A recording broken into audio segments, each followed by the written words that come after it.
ואת הריקודים גם בישיבה, ברוך השם.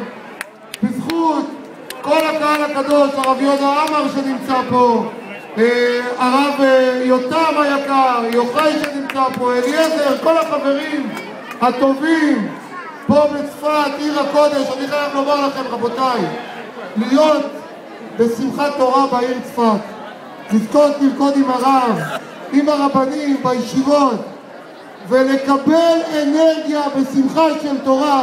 אני אומר לכם, אני קיבלתי המון. אני קיבלתי המון מהעיר המדהימה הזאת, מהעיר הגדולה הזאת, ובעזרת השם, יצא לי כבר לבקר פה, בעזרת השם עוד נהיה פה הרבה פעמים. אמרתי לראש העיר המדהים שלכם, אמרתי לו, בעזרת השם, אנחנו נעבוד ביחד, כדי לחזק את צפת, כדי לחזק את מערכת החינוך, כדי לחזק את העיר העתיקה המדהימה של צפת.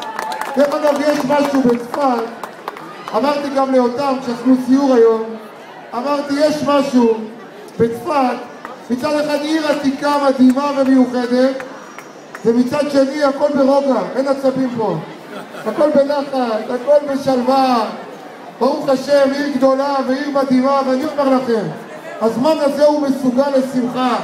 אני מהנוכחות שלי בצפת קיבלתי המון כוחות, המון שמחה, ואני מאחל לכולם, לכולם, לכולם, בעזרת השם, בעזרת השם. אני יודע גם ראש הישיבה, ישיבה תמיד פה, והתלמידים כולם מכל הישיבות, והישיבה הקטנה וכולם ביחד.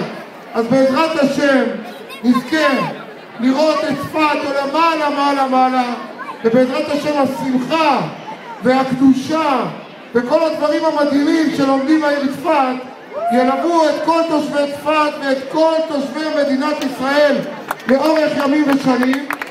ובעזרת השם נזכה, ראש העיר, אני אומר לך, להביא ביחד עוד אלפים רבים לבוא ליהנות בצפת, ללמוד בצפת, להיות בעיר העתיקה בצפת.